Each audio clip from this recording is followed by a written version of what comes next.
क्या है श्लोक?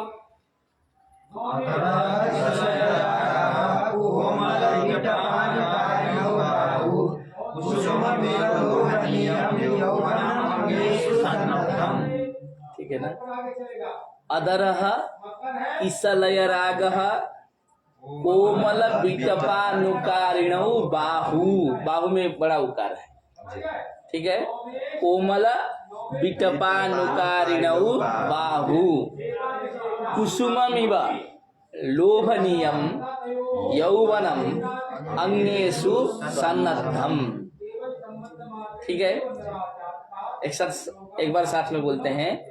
अधरः किसलय रागः कोमल विटपानुकारिणौ बाहु कुसुममिव लोभनीयं यौवनम अंगेषु सन्नद्धम। ठीक है, छंद अलग है ना।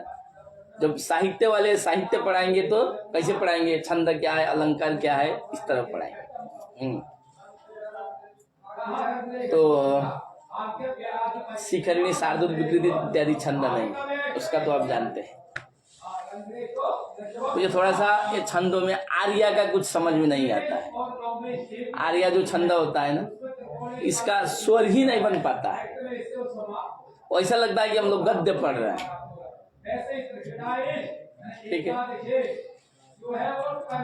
तो ये जो प्रेमिका है, वह प्रेमिका कैसी है, उसकी सुंदरता कैसी है, यह इस जो है पद्य में बताया गया है। क्योंकि उपमा देने में भगवान कालिदास जी बहुत तेज है। उपमा देने में क्या है, भगवान कालिदास जी बहुत तेज हैं। इसलिए भगवान कालिदास को क्या कहा जाता है, उपमा कालिदासस्य। अगर और सारे गुण तो होंगे ही, सबसे ज्यादा गुण किसमें है, उपमा में है। ठीक है, उपमा के नाम से संस्कृत साहित्य में किसी को जाना जाता है तो किसको जाना जाता है, कालिदास। अर्थात कालिदास और उपमा दोनों क्या हो गए, अपर पर्याय हो गए। कालिदास मतलब उपमा अलंकार, उपमा अलंकार मतलब कालिदास। तो कितना सुंदर जो है उपमा दिए हैं। जो शकुंतला का जो सौंदर्य है, अर्थात किसी की भी प्रेमिका का जो सौंदर्य होता है वह कैसा होता है, उसके लिए कहते हैं अधरः किसलय रागः। अधरः किसलय रागः, किसलय रागः यह आप लोगों को नया शब्द लग सकता है। किसलय, अधर तो समझ सकते हैं। अधर मतलब कौन सा ओठ, ऊपर वाला ओठ है कि नहीं, बताइए। यह ओठ है कि नहीं, है? बोलिए, बोलो विवेक, यह ओठ है कि नहीं? अरे है भैया, इसमें क्या सोचना है। आप लोग इसी में जो है लटके हुए हैं। इसलिए तो व्याकरण में कहते हैं ना, उपपदमानिया नाम ओष्ठौ। क्या बोलते हो, उपपदमानिया नाम ओष्ठ। यदि एक ही ओष्ठ होता तो ओष्ठ बोलते हैं ना। ओष्ठ द्विवचन है, इसका मतलब दोनों ओठ है। इसलिए अधर का मतलब हुआ अधरोष्ठ। अधर का मतलब क्या हुआ, अधरोष्ठ। और ऊपर वाले का ओष्ठ का नाम उपरोष्ठ। उपरोष्ठ नहीं है।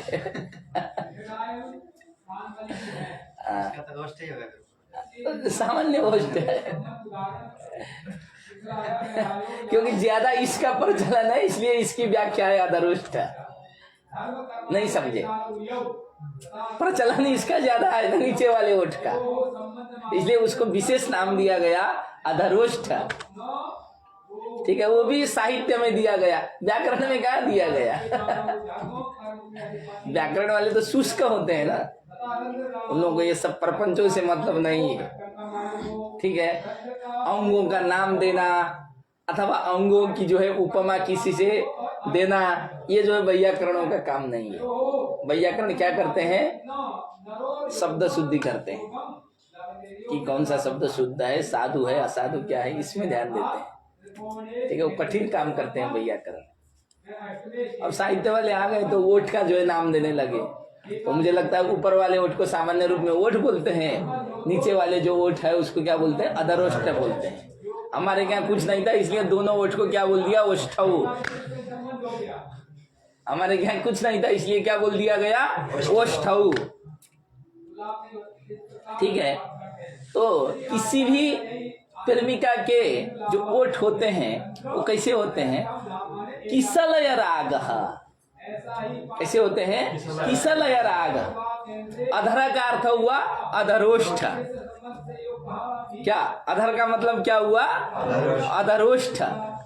किसलय राग मतलब क्या हुआ, किसलय राग मतलब नूतन पत्ता है। इधर देखो, अभी तो बसंत चल रहा है ना, ठीक है, अभी पत्ते जो है झड़ रहे हैं, ठीक है, तो इसलिए किसी हिंदी कवि ने बहुत एक गद्य का वो लिखा है, पतझड़ संदेश। इससे हम लोगों को बहुत सारे संदेश मिलते हैं। वो पूर्व मध्यमा या उत्तर मध्यमा में था हम लोगों के समय में, पता नहीं अब है कि नहीं, मुझे नहीं पता। पतझड़ संदेश बहुत अच्छी किताब है। ठीक है, जब ये पत्ते झड़ रहे हैं इस समय, इसके बाद अब क्या होता है, नवीन पत्ते आते हैं। जो जब नवीन पत्ते आते हैं ना, तो नवीन पत्ता जो है एकदम सॉफ्ट होता है, अत्यंत कोमल होता है और पतला भी होता है। हो सकता है कोई कोई पत्ता क्या हो, कोमल हो, मोटा हो, ये हो सकता है। किंतु जो नवीन पत्ते आने वाले हैं, अब आप हॉस्टल में रहते हो ना, आप तो हॉस्टल में देखना आम का जो नूतन पत्ता होता है कितना पतला होता है और कितना सॉफ्ट होता है।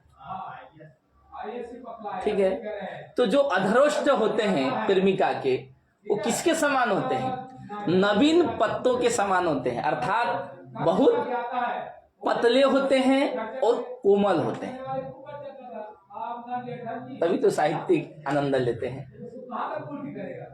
ठीक है ना, मैं क्या सोचा ना, मदन जी को साहित्य पढ़ाया जाए, व्याकरण से हो सकता है कभी कभी उब जाते हैं। ये कक्षा कम से कम साहित्य पढ़ाएंगे तो कुछ बुद्धि जो है इधर उधर घूमती रहेगी, नहीं तो वही नवत्राधिकरण हम व्युत्पत्ति पक्षे नियमार्थम पढ़ो, वही सोमरूपम शब्दस्या शब्द संज्ञा क्या है बताओ, यथोद्देशम परिभाषम कार्यकालम परिभाषम, कोई रस नहीं। मगर यह है कि व्याकरण पढ़ने के बाद रस आता है। भले ही पढ़ते समय आपको थोड़ी सी कठिनाइयां आ सकती हैं, किंतु तो पढ़ने के बाद उसमें आप रम जाते हैं। जब उस पे रम जाते हैं तो अन्य ग्रंथों में रमने में आनंद आता है। बिना व्याकरण का जो है अन्य ग्रंथों में रमने में आनंद नहीं आता है। या तो आपको विभक्तियां नहीं पता चलेंगी, या तो समास नहीं पता चलेगा, ठीक है, पता चला धातु नहीं पता चला, प्रत्यय नहीं पता चला, ठीक है, उसी में ढूंढते रहो। पता चला इतना अच्छा प्रसंग चल रहा है कि अधरोष्ठ का वर्णन हो रहा है, अब पता चला कि वो जो शब्द कहाँ का है, ढूंढ लो और धातु ढूंढ लो, ये समस्याएं हो जाती हैं। इसलिए व्याकरण पढ़ने के बाद अन्य ग्रंथ पढ़ते हैं तो क्या होता है, आनंद आता है। ठीक है ना, आनंदम अनुभव। ठीक है, तो अधरोष्ठ कैसे हैं, किसलय राग। और आगे क्या है, कोमल विटपानुकारिणौ बाहु। क्या है, कोमल विटपानुकारिणौ बाहु। बाहु मतलब दोनों हाथ, दोनों हाथ कैसे हैं, कोमल विटपानुकारिणौ। तीन शब्द हैं इसमें, कोमल, विटप और अनुकारी। अनुकारी का ही क्या बना है, अनुकारी, अनुकारिणौ, अनुकारिणः। ठीक है ना, जैसे अधिकारी शब्द आता है, अधिकारी, अधिकारिणौ, अधिकारिणः, वैसे अनुकारी, अनुकारिणौ, अनुकारिणः। ठीक है, तो कोमल विटपानुकारिणौ बाहु। बाहु मतलब दोनों हाथ। कैसे हैं, कोमल विटप अनुकारिणौ है। वैसे आप अनुकरण मतलब समझते होंगे क्या, उसका क्या है, इंग्लिश में बोलते हैं ना, फॉलो करना। क्या बोलते हैं विशाल जी? फॉलो करना, ये होता है शायद अनुकरण का मतलब। ठीक है, यहाँ अनुकारी का अर्थ इन्होंने किया है सदृश। जो बाहु है वो बाहु कैसे हैं? तो कहते हैं कोमल बिटप के सदृश है। बिटप मतलब शाखा।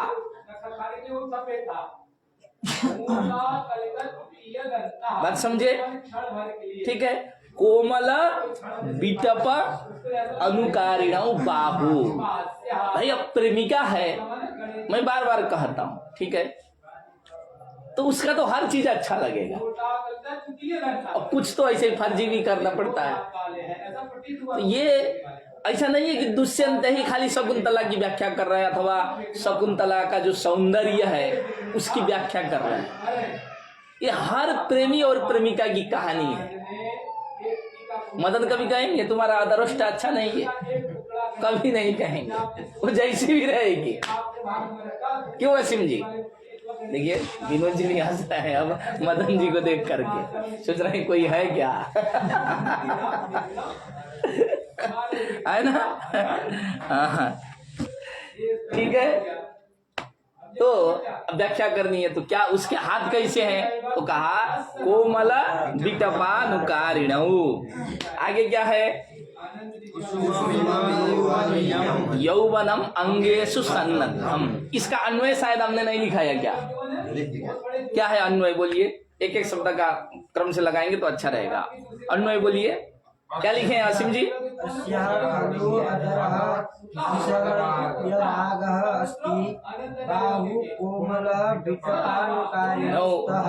ठीक है,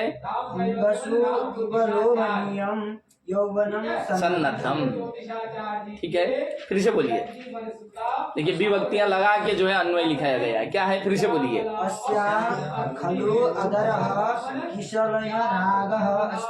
रागः अस्ति, अधरोष्टः कीदृशः अस्ति? किसलय रागः अस्ति। एक हो गया। अस्य उदरष्टः कीदृशः? किसलय रागः। आगे बाहु कीदृशौ, तो फिर उसका भी द्वितीयांततया उत्तर दिया गया। बाहु कीदृशौ, तो कहा बाहु कोमल बिटपानुकारिणौ स्तः। ठीक है, अब ये तो व्याकरण ही पढ़ना पड़ेगा ना। कोमल बिटपानुकारिणौ के साथ स्तः लगाना पड़ेगा। इसको कौन बताएगा? व्याकरण बताएगा। जिसको अस धातु के रूप याद होंगे, अस्ति स्तः सन्ति, किसलय राग एक वचन था तो आपने क्या लगा दिया? अस्ति। अधरोष्टः किसयल राग अस्ति। कोमल बिटपानुकारिणौ बाहु स्तः। ये व्याकरण के बिना नहीं चलेगा। व्याकरण पढ़े हैं तब तुरंत आप समझ रहे हैं कि बाहु द्विवचन का रूप है, पता चला आपने एक वचन का बना दिया। ठीक है, कोमल बिटपानुकारिणौ शुद्ध व्याकरण है, इसमें समास है कोमल बिटपानुकारिणौ में, स्तः आपने लगा दिया। आगे क्या है? अंगेषु बोलिए ना। अंगेषु, अंगेषु इव लोभनीयं यौवनं सन्नद्धं अस्ति। क्या है? गलत बोले। अंगेषु कुसुममिव, कुसुममिव लोभनीयं यौवनं सन्नद्धं। केवल अधरोष्ट ही पतला है ऐसा नहीं, अथवा अधरोष्ट ही जो है किसलय राग की तरह है ऐसा नहीं है। केवल बाहु कोमल बिटपानुकारिणौ की तरह है ऐसा नहीं है। अपितु क्या है? अंगेषु कुसुममिव। फूल जो होता है ना, फूल के किसी भाग में बहुत अच्छा, कोई भाग जो है क्या है, कोई भाग जो है बेकार ऐसा नहीं होता है। जब फूल विकसित होता है, पुष्प क्या होता है, विकसित होता है, तो वह पुष्प जो है बार बार देखने का मन करता है। वो पुष्प क्या करता है? आपको आकर्षित करता है। कुसुमम मतलब पुष्पम। ठीक है, कुसुमम मतलब पुष्पम। पुष्प क्या करता है? हमेशा आपके चित्त को चुराता है। चुराता है कि नहीं बोलिए? कोई अच्छा पुष्प दिखाई दे तो कोई ऐसा पुष्प भी न देखे होंगे वृक्ष में कि एक तरफ तो मान लीजिए खूब अच्छा हो और एक तरफ जो है एकदम सड़ा हुआ हो, ऐसा देखें आप? कभी ये संभव नहीं है। कोई भी फूल विकसित होता है तो पूर्ण रूप से जो है एकदम आपके चित्त को चुराने वाला होता है, बहुत सुंदर लगता है। तो क्या कहते हैं कि यार ये तो मुझे लगता है केवल अधरोष्ठ की और बाहु की व्याख्या करके इसकी प्रशंसा कम हो रही है प्रेमिका की। तो कभी भी मदन अब प्रेमिका से कभी बात करना तो खाली ये मत कहना कि यार तुम्हारा केवल हाथ अच्छा लगा मुझे, तुम्हारे जो है अधरोष्ठ मुझे अच्छा लगे, ठीक है, तुम्हारे जो है नयन मुझे अच्छे लगे, ये मत कहना। एक शब्द में बोल देना, क्या बोल देना है? अंगेषु कुसुमम इवा यौवनम सन्नद्धम, ये बोलना है। क्या बोलना है? बोलो यार, हंस क्या रहे हो? अरे यार हम बूढ़े हैं तब साहित्य पढ़ा रहे हैं, तुम तो युवा हो तुमको तो और पढ़ने का मन होना चाहिए। हाँ, बोलो अंगेषु कुसुममिवा लोभनीयम शब्द दिया है। लोभनीयम मतलब उसका यौवन देख के आप लोभी हो रहा है, ठीक है ना? उसका यौवन देख करके आप क्या हो रहा है? लोभी हो रहा है। होते हैं कि नहीं? बोलिए विनोद जी, होते हैं ना? ठीक है, तो ये किसी ने जो है एक प्रेम पत्र लिखा था, मैं उसका नाम तो नहीं लेना चाहता हूँ, ठीक है ना? एक प्रेमिका को प्रेम पत्र लिखा कि मेरे जो लोभी क्या बोलते हैं आंख हैं, कोई लोभी आंख जो है तुमको चाह रहे हैं ठीक है, तो लोभी आंख चाह रहे हैं मतलब क्या हुआ? तुमको देख करके मेरे आंख क्या हो गए? लोभी हो गए। तो ऐसा होता है ना विवेक? किसी की सुंदरता देखोगे तो भले पुरुष की जितनी सुंदरता हो उसमें तुम्हारा लोभ नहीं बढ़ेगा। लोभ हमेशा बढ़ता है विपरीत लिंग के प्रति, ठीक है? प्रेमिका होगी अथवा लड़की होगी, ठीक है, युवती होगी, तो युवती किसी युवती की सुंदरता बहुत नहीं देखती है, ठीक है? कोई युवती क्या देख सकती है? युवा की सुंदरता देख सकती है। हमारे विद्यालय में कितने युवा जो है एकदम हैंडसम आते हैं। बताइए, विशाल जी की जो सुंदरता है उसकी कोई व्याख्या करता है यहाँ? कोई नहीं करता है, क्योंकि सब समान लिंग है यहाँ, ठीक है ना? अब विशाल जी की अगर प्रशंसा सुनना हो, उनका मोबाइल देखो भाई, है ना? उनका कमेंट देखिए फेसबुक में जाकर के। देखिए आजकल कमेंट में बहुत कुछ लिखना नहीं पड़ रहा है, एक तो पान का पत्ता होता है उसी को क्लिक कर दे रहे हैं लोग, उसी से समझ जाओ आप समझे कि नहीं? उसी में तुमको जितना समझना हो समझ लो, समझने वालों के लिए इशारा काफी। समझे कि नहीं विवेक? तुम भी ऐसे कर देना, लिखने के चक्कर में मत पढ़ना, नहीं तो बहुत लोग तुम्हारा कमेंट पढ़ लेंगे समझे? विवेक जो है मुस्कुरा रहा है एकदम, ठीक है? तो समान लिंग में बहुत प्रशंसा नहीं होती है सुंदरता की, विपरीत लिंग में अक्सर क्या होता है? उस सुंदरता का व्याख्यान होता है, उस सुंदरता की क्या होती है? व्याख्या होती है।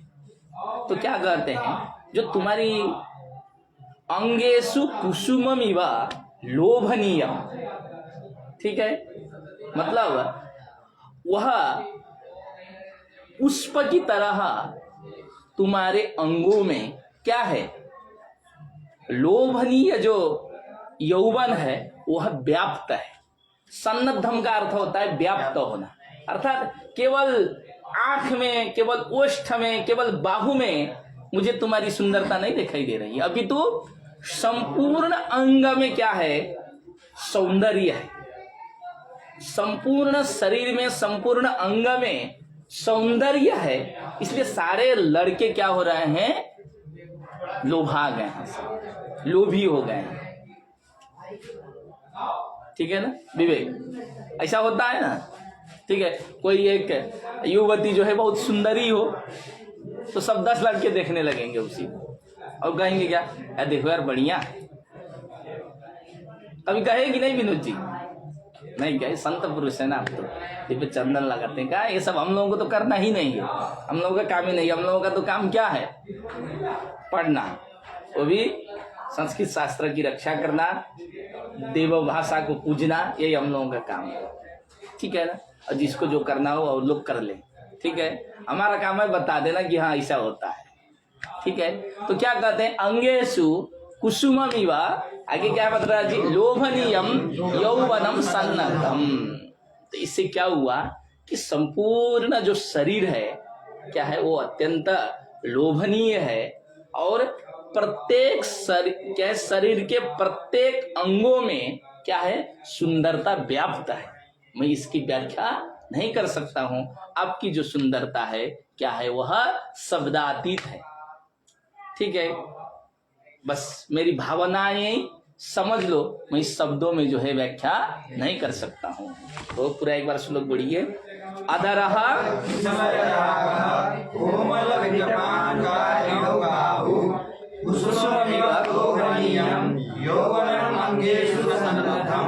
ठीक है, एक एक शब्द का अर्थ लगा। अधरा मतलब अधरोष्ठ, किसलय राग मतलब समान। ठीक है, और सन्नद्ध का मतलब व्याप्त, कुसुम मतलब यौवन मतलब यौवन। ठीक है, बहुत सरल शब्द है। और एक शब्द है कोमल विटपानुकारिणौ बाहु। क्या है, कोमल विटपानुकारिणौ बाहु। इस चीज को याद कर लीजिएगा। और इस श्लोक में और कोई कठिन शब्द नहीं है। ठीक है ना? दूसरा क्या है,